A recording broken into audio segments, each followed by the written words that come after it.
Before we start, this video is sponsored by no one. Wala naman kasi akong sponsor. Kumusta? I'm Avor Joseph and welcome to News and Worthy Recap Weekly Edition number 138. We have tons to cover since last week, so skip to the chances provided if it piques your interest and subscribe to the channel kasi wala namang masama, diba? And you know what? Let's get on with the video.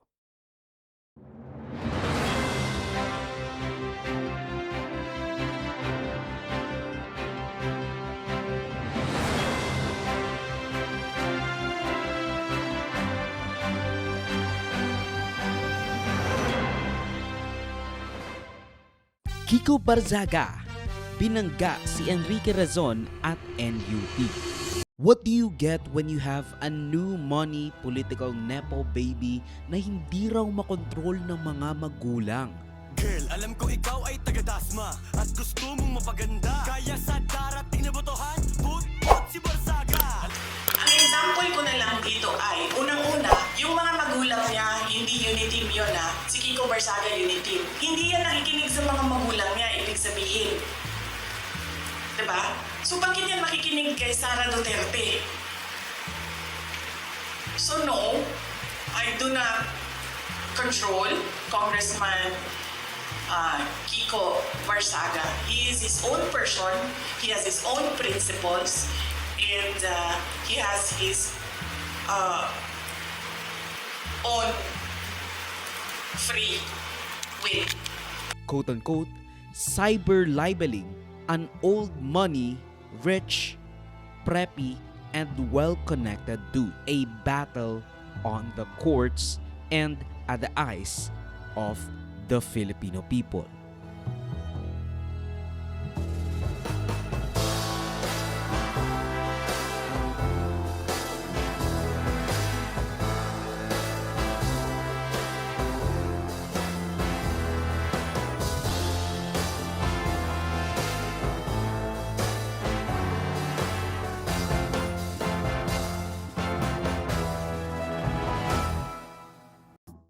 Sinampahan ni multi-bilyonaryo, old money ports and casino tycoon at second richest man in the Philippines si suspended Dasmariñas Congress Miao Barzaga.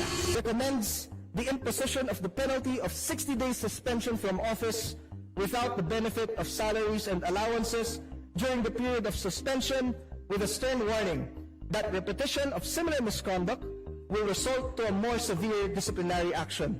In addition, Mr. Speaker, the committee recommends that the respondent Barzaga be directed to remove all 24 social media posts subject of this case within 24 hours from adoption of this report in the plenary.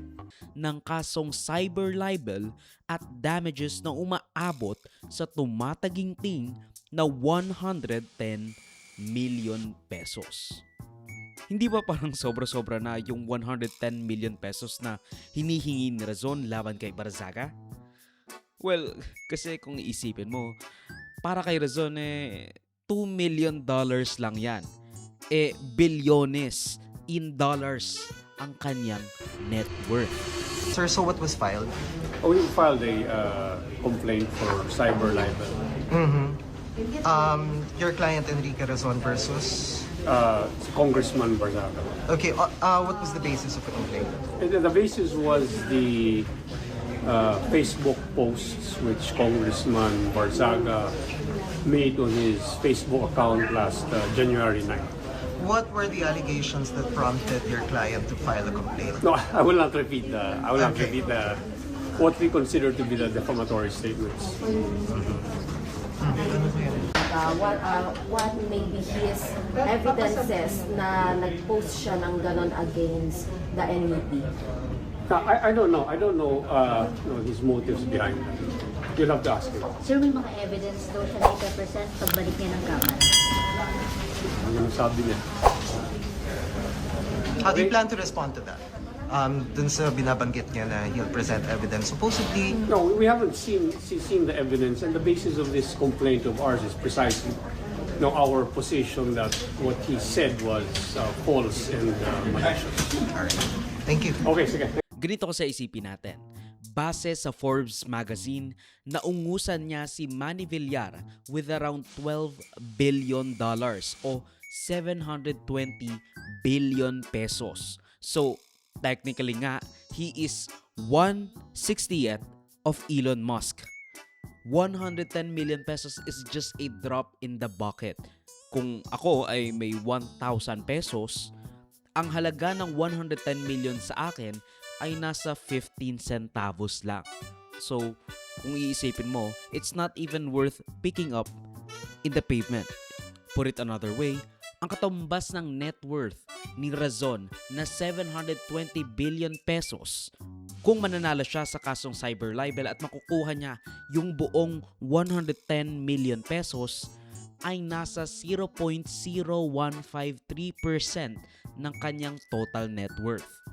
Ibig sabihin, hindi naman niya kailangan yan.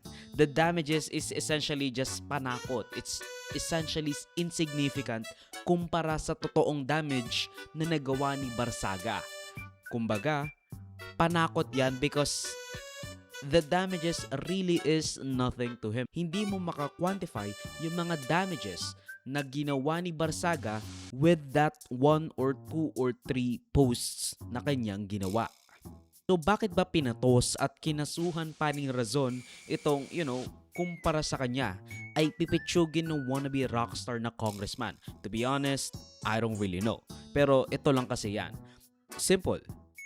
Actually, wala naman talaga. Pero what Barzaga did and what he could be in the future too, and that we know he loves attention from the masses, pair it up with the fact na isa siyang kongresista at karamihan sa kanyang followers at tagahanga ay mga DDS, which makes up a significant portion of the populace. A few years down the line, baka mamaya maapektuhan yung kanyang mga businesses, yung damages in moral, kasi nga nabahiran ang kanyang pangalan. So sa akin, Kiko Barsaga, since nagsasalita ka naman, itodo mo na. Samahan mo ng aksyon. Kasi kung puro salita ka lang din, wala kang pinagkaiba sa mga kasamahan mo dyan sa Kongreso. Naintindihan mo? Na-late siya sa hearing niya ngayon kasi nag-computer game siya daw nung gabi. Yung gabi na rin yung may rally. So ibig sabihin, dumaan ka ng rally, nag-meow-meow ka, tapos umuwi ka, nag-computer ka na lang. Tapos yung mga estados mo, Marcos will have no choice but to declare martial law. Talagang malaki ang epekto niyan sa imahe ni Razon. Though not really business-wise kasi saan ka magkakasino, di ba? So ano nga ba yung mga sinabi ni Barsaga which prompted such a fiery and calculated response from the ultra-senti billionaire? Quote, Enrique Razon is the mastermind behind the corruption in Congress. I will disclose everything in a speech once I return on the first week of February. #ikulong si Razon. Unquote. Matataas ang mga daliri para mag-post ng ganyan. I mean, is it any true? Who knows? Kahit na sabihin ni Barsaga yan it doesn't really matter that much kung ano yung katotohanan. The law doesn't really care as much as they should, especially if you can't prove it. Ayon kasi sa cyber libel law, as long as nakikita ng iba, personally identifiable ang tao, reckless ang paggawa, at may mali siya o malice aforethought, even if true kung laban sa isang pribadong individual, magiging komplikado kahit na sabihin mo na totoo naman. Dahil hindi lang truth ang end all be all. Kasi nadungisan mo pa rin ang kanyang puri, ang kanyang imahe. So even if it is true, kung pribadong individual sila, komplikado kahit na sabihin mong totoo ang sinasabi mo. My fellow citizens, I will be taking the Enrique Razon bribery case to court. National Unity Party Chairman Puno has filed multiple cases against me regarding my revelation of the hundreds of millions of pesos received by the National Unity Party's candidates during elections from businessman Enrique Razon. I will be presenting the evidence of my claims in both Congress and in court. Our country is controlled by wealthy businessmen, and Razon is the most powerful of them all. We will fight corruption until the very end. In the face of imprisonment and death, we shall stand against this evil that plagues our beloved nation. Let justice be done. God bless the Philippines. Now, he alleged na tinulungan ni Razon si Romualdez by bribing the National Unity Party, isa sa pinakamalaking party sa Kongreso, para suportahan si Romualdez sa kanyang speakership. It is notable but immaterial to point out na walang kumalaban kay Romualdez as speaker kahit na si Barsaga kasi walang bumoto laban sa kanya. Na matatandaan kasing ginustong kunin ni Barzaga ang pagka-speaker ni Romualdez but was unsuccessful nang suportahan ng kanyang sariling party yung liderato ni Tambi.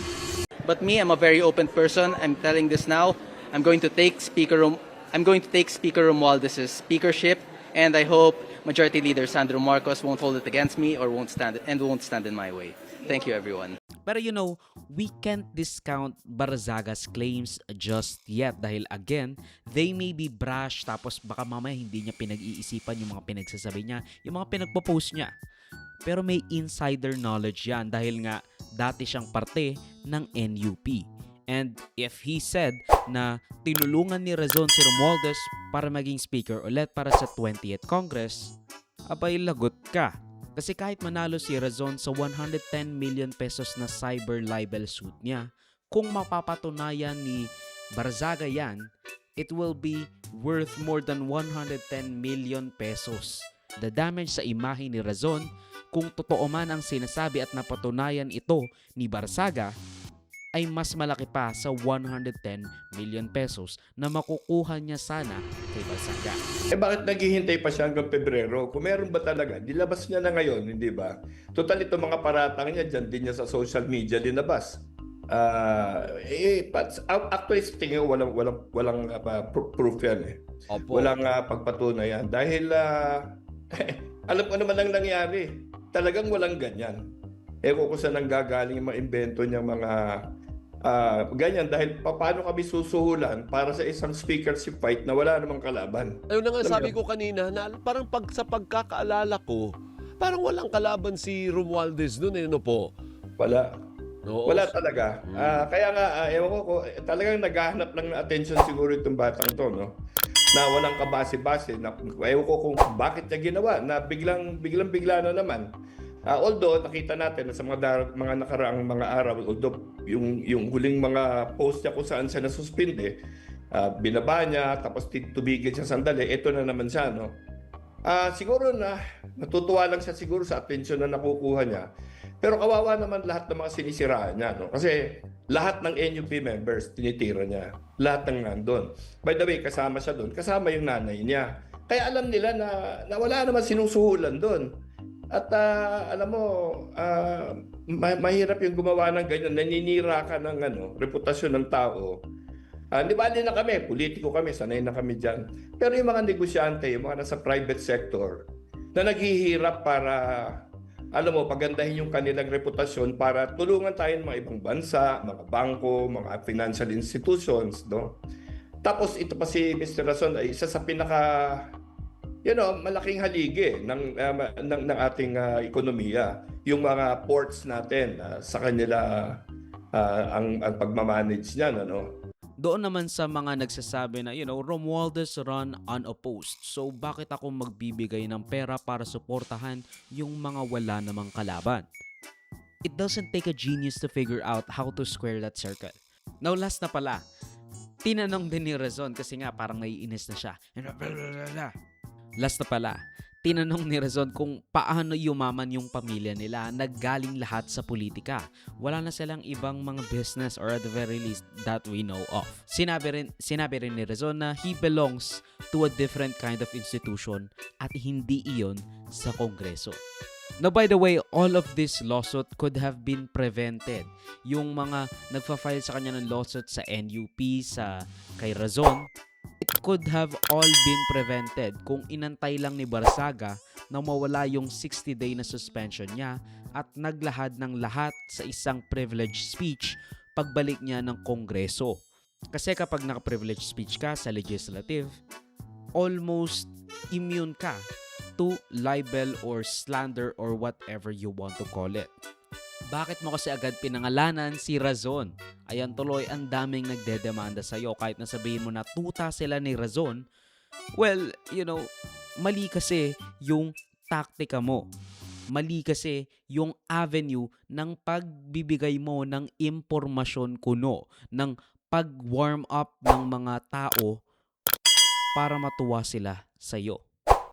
Pero hindi lang si Razon ang bilyonaryo na nag-file ng cyber libel case ngayong linggo dahil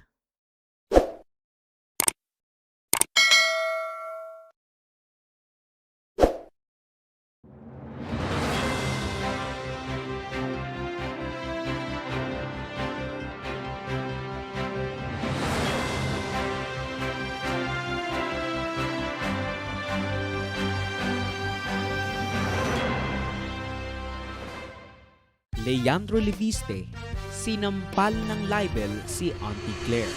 What do you get when at first sight, you seemingly used your connections dahil tulad ni Kiko Barsaga, isa ka ring nepo baby at a larger scale kasi nanay mo senador.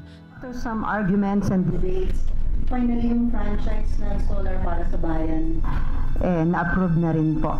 So, did you convince your colleagues to vote for the approval ng franchise, ma'am, o hindi ko kayo nakialam pagdating doon? As you know, I abstained. That is my son's company, of which I'm not an owner. And in the words of the sponsor, it is a social justice legislation. I think it's, but I abstained out of delicadeza because it's owned by my son, a 25-year-old entrepreneur. Tatay mo naging gobernador, basically nakatira ang inyong family tree sa politika.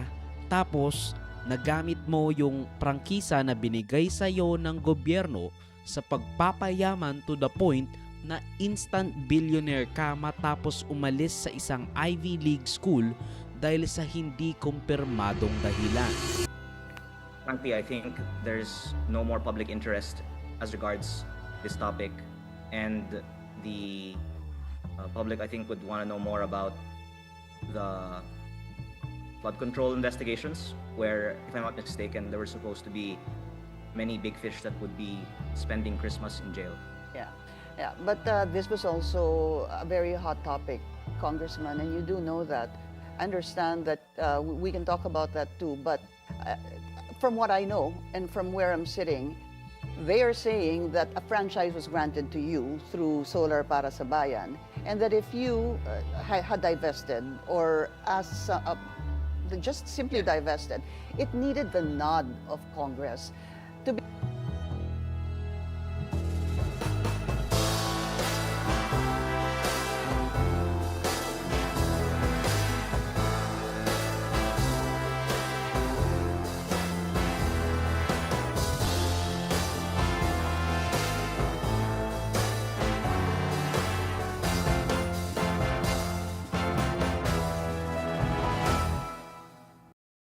It has been a few weeks after the bombshell na revelasyon ni Leandro Leviste as he rode the wave of speculation nang mamatay si dating Public Works Undersecretary Cathy Cabral as he drops the Cabral files kuno for the 19th Congress. Kong, can we clarify, because the last time we spoke to you, we asked you if she indeed gave you a copy of all the files. Can you confirm that you have a copy of all the files with the proponents in them? That is only part of her personal documentation. And do you have a complete list? The last time you were saying that you wanted authorities to get a hold of the computers. But do you have in your possession a copy, and did you just show it to the ICI, or did you share another copy with them? Yes, I have the list of the proponents in the DPWH budget, and I was focusing on Congressman Garjola because that was the subject of our general discussion.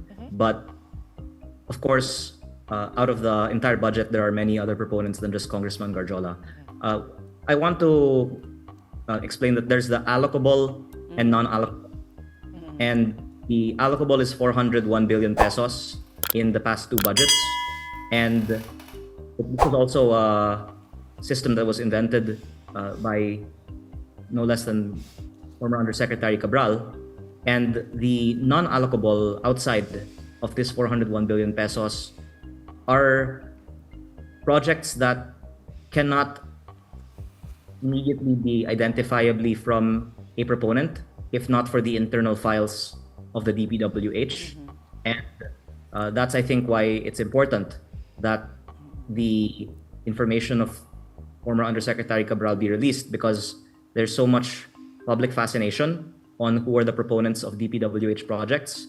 And here is a document from a government agency that evidences that basically outside of the first 401 billion pesos in the DPWH budget, there are other people that are picking projects that are parked into congressmen's districts. Ang problema, parang nagpapaingay siya to the point na parang may tinatago. Kumbaga, nagpapaingay siya para hindi marinig yung nangyayari behind the scenes.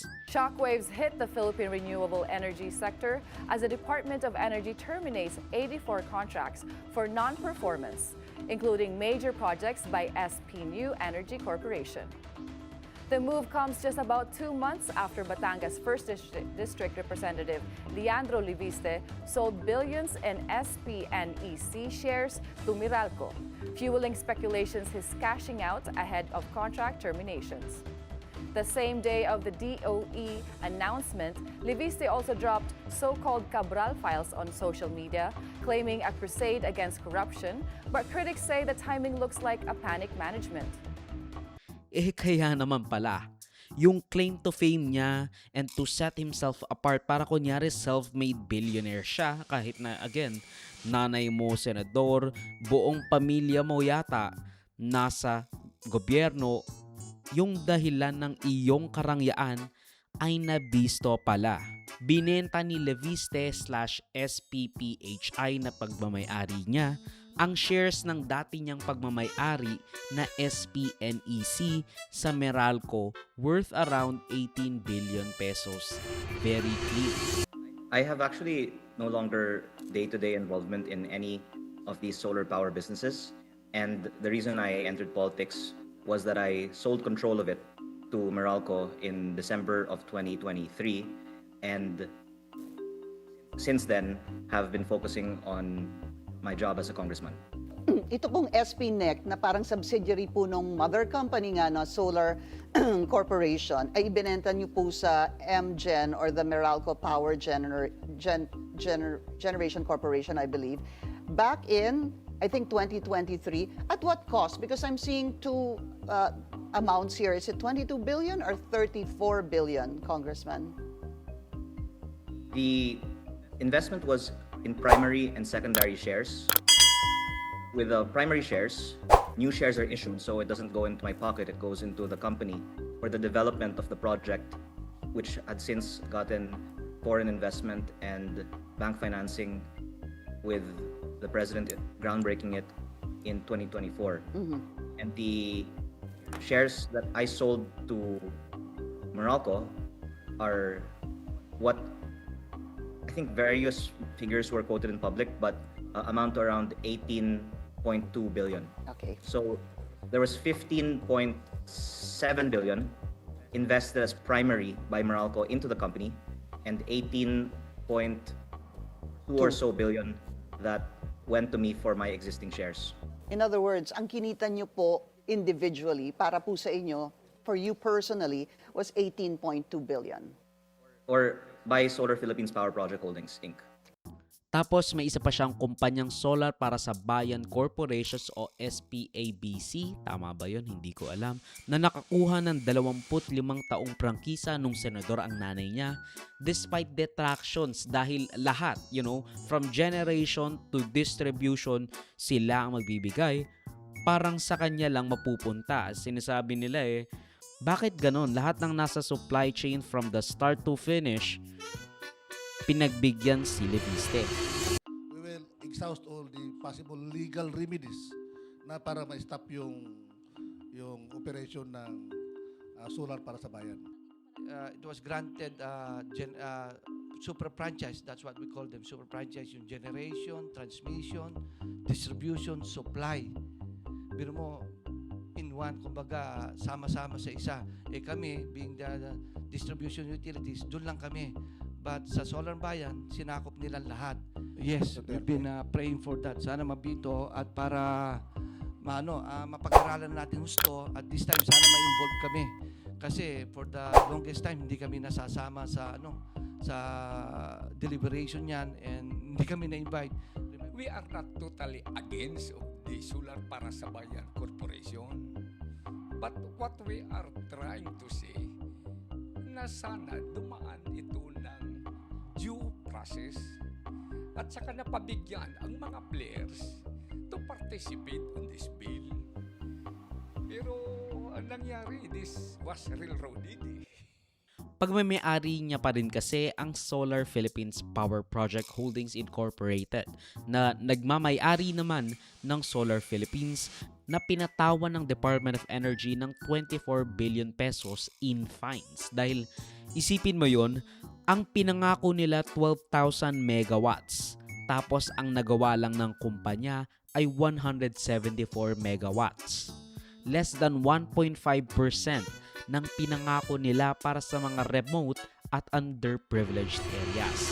Department of Energy, Secretary Garin was saying that there is a penalty of about 24 or 26 billion pesos because one of your companies supposedly did not fulfill its commitment of so many, I think 12,000, would that be, I think it's 12,000 megawatts of electricity. Which one is this, sir? Which company of yours? Because there are three. There's Solar Philippines, there's SPNEC that you're still a shareholder because of Solar Philippines, and then there is Solar Para sa Bayan. Ito pong sinasabi ni Energy Secretary Garin that she canceled 17,000 megawatts from service firms, including 12,000 from Solar Philippines. That would be the mother company. Unang-una po, napakataas ang aking respeto para kay Secretary Garin at ginagalang ko po siya kaya ayaw ko pong sumagot directly tungkol sa kanyang mga pahayag dito sa isang media interview. Ako po ay pwedeng magbigay ng opisyal na pagkahayag tungkol dito sa tamang forum pero I will answer your question generally, which is that I have shares in Solar Philippines, which has shares in SPNEC, which I am not involved in the day-to-day of, and I can leave it to the company involved to answer as appropriate regarding its communications with the DOE. But the undertaking, of course, is to be compliant with all of the laws and regulations, but that's, I think, best addressed by the company. And which company is this?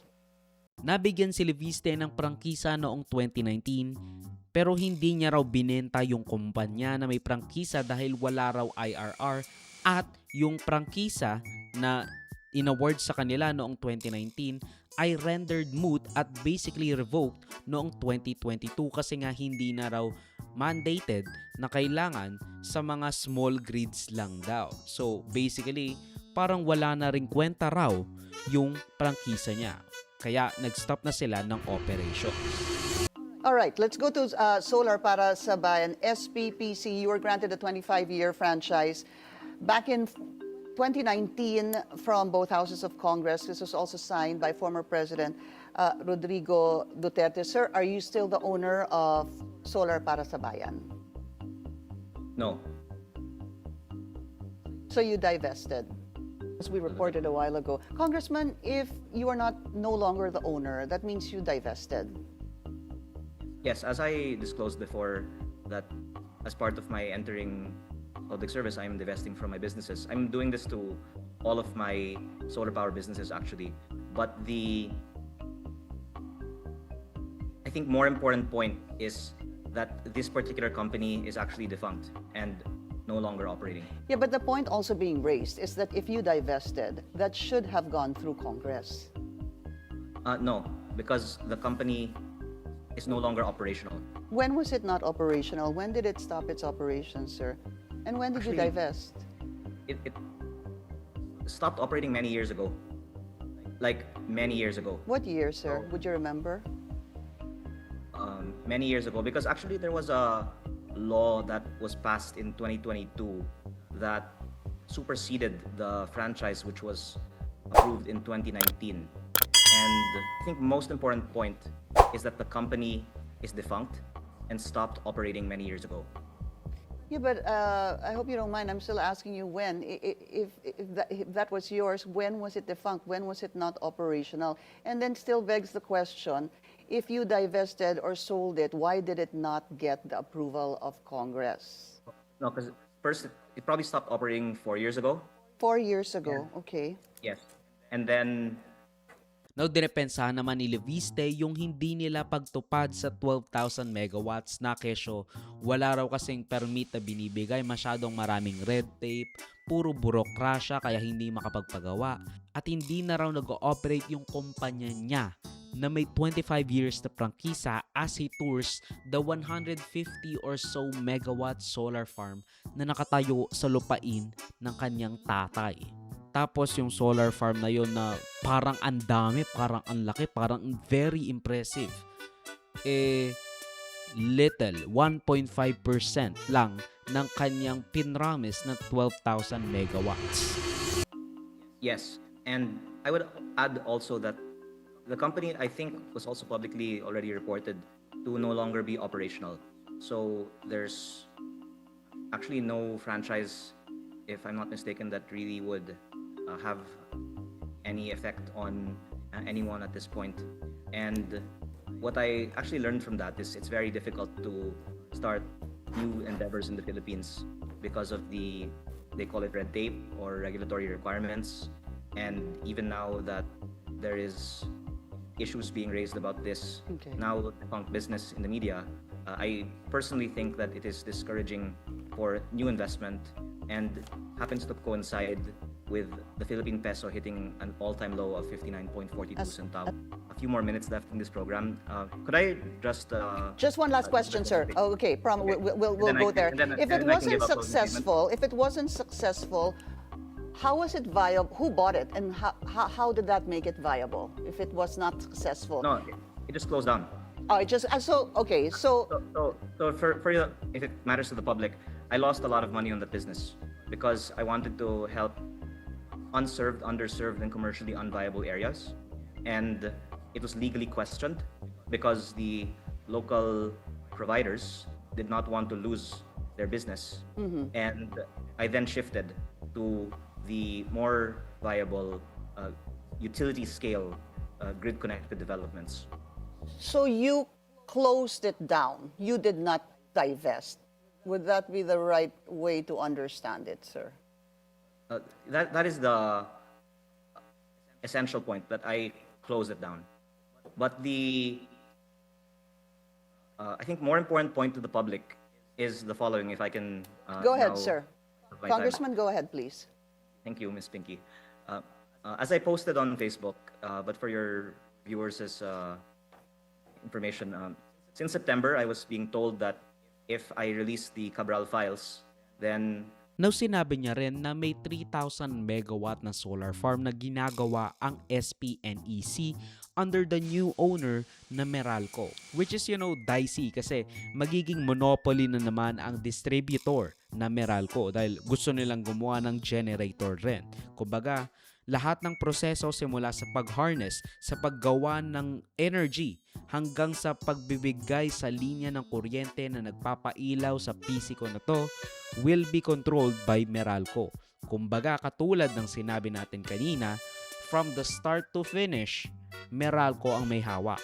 Sinampahan pa nga ng kasong libel si Palace Press spokesperson Attorney Auntie Claire Castro dahil daw ini-insinuate nito sa mga vlogs nito na binenta niya raw yung kumpanya na may prangkisa na pabor daw ni Duterte kay Leviste para siya ay magpayaman. At tayo po ay kakagaling lamang sa Regional Trial Court ng Balayan para magsampa ng kaso laban kay Yusek Claire Castro dahil sa kanyang pagpapakalat ng fake news.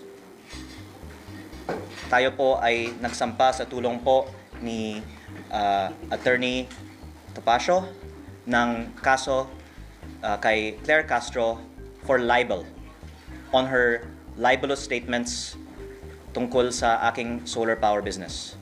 Uulitin ko lang po, nagsampa po ako ng libel case kay Yusek Claire Castro para sa 110 million pesos in damages plus attorney's fees.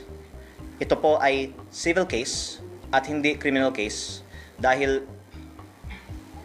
hindi ko naman po nais na masaktan si Yusek Claire Castro. Nais ko lang pong depensahan ang pangalan ko dahil sa kanyang pagpapakalat ng fake news tungkol sa akin. Nais ko din pong linawin na hindi po natin kalaban ang administrasyon at si Yusek Claire Castro lang po ang ating kinasuhan. Pero ayon po sa advice ng ating lawyer, si Attorney Topacio, si Yusek Claire Castro ay pwedeng kasuhan din ng cyber libel o criminal case. Pero dahil ayaw natin masaktan si Yusek Claire Castro, 110 million pesos in damages na lang po ang sinampahan po natin sa kanya at ayaw natin siyang makulong pa. Si Yusek Claire Castro po kasi ay nagsimula ng kanyang mga vlog episodes tungkol sa akin. Baka mga 15 na po ang kanyang mga episodes tungkol sa akin, tungkol sa kung ano-anong mga issue. Nung una, tungkol sa Cabral Files, tapos yung prangkisa na sinabi niyang binenta ko na hindi ko naman binenta, tapos yung ibang mga kontrata sa DOE na hindi naman na po sa akin, at kagabi nga po, hindi lang isa, dalawa ang kanyang episodes sa kanyang vlog tungkol sa akin. In fact, in some ways, nakakatuwa na she cares so much about me na ang dami na niya pong content tungkol sa akin. Pero sana naman po, purihin niya ako, wag niya akong i-criticize dahil lahat naman po tayo ay para sa good governance at laban sa korupsyon. Sana, katulad ng mga iba na kakampi din natin laban sa korupsyon, magtulungan na lang po tayo para ma-achieve ang mga layunin ng administrasyon na wakasan ng korupsyon sa DPWH. Daw hindi raw siya involved sa SPNEC na ngayon ay majority-owned ng Meralco. Ang hindi ko lang alam bakit binili ni Meralco yung SPNEC? Dahil ba yon sa the fact na meron silang proyekto that could give like 3,000 megawatts of energy plus 4,000 sa battery capacity para nga magkaroon ng generation foothold sa renewable energy ang Meralco. Di ba nga, one thing is for sure, this will be a monopoly in the making. Kung isipin nga natin, parang monopolya na nga yung Meralco the way they only corner, I don't know if this is right, 90% ng energy distribution sa buong Pilipinas, or the very least even sa Luzon. It was Solar Philippines Nueva Ecija Corporation. I see. And it changed name to SP New Energy Corporation. And for your viewers who are not followers of the Philippine Stock Exchange, the main use of proceeds of the listings of the company were acquisition of land, and the main thing that Meralco paid for at the price that it did was around 3,000 hectares of land in the company. Okay. So bakit ba magiging masama na magiging monopolya ang Meralco? Hindi ba maganda yun na iisa lang ang taga-supply natin ng kuryente para hindi pa iba-iba? Well, ang problema kasi kapag naging monopolya ang isang industriya, lalo na sa utilities, walang choice ang tao kung sino ang magbibigay sa kanila ng kuryente. Tignan mo nga yun sa Prime Water. Kahit na gusto ng tao Maynilad o Manila Waters or something like that, hindi nila kaya kasi nga Prime Water na ang may agreement doon sa gobyerno sa LGU nila. Kung hindi maganda yung serbisyo ng Prime Water sa inyong LGU, wala kang magagawa kasi sila lang ang pwede doon. Kaya kahit na bumaba yung presyo ng generation cost nila, hindi nila ibababa yun or hindi sila obligado na ibaba yun. Kasi nga sila na may hawak ng generation. Wala rin tayong magagawa kapag tinaas nila yung presyo kasi sila lang naman yung pwede nating pagkuhanan. Now of course sasabihin nyo merong safeguards yung mga ganyan. But is it really enough yung mga safeguards na yon para protektahan ng tao sa patuloy na pagtaas ng kuryente at ng mga utility services na wala tayong choice kundi tanggapin na lang? At yan ang pagtatapos ng News and Worthy Recap Weekly Edition for roughly the third week of January 2026. Mag-suggest more topics and or corrections to the balitas if you feel I misrepresented them in any way. Salamat sa panonood mga kabayang Avor me, like, subscribe, and follow my links sa socials on Avor Joseph that would be linked down below. So susunod muli of course. Paalam.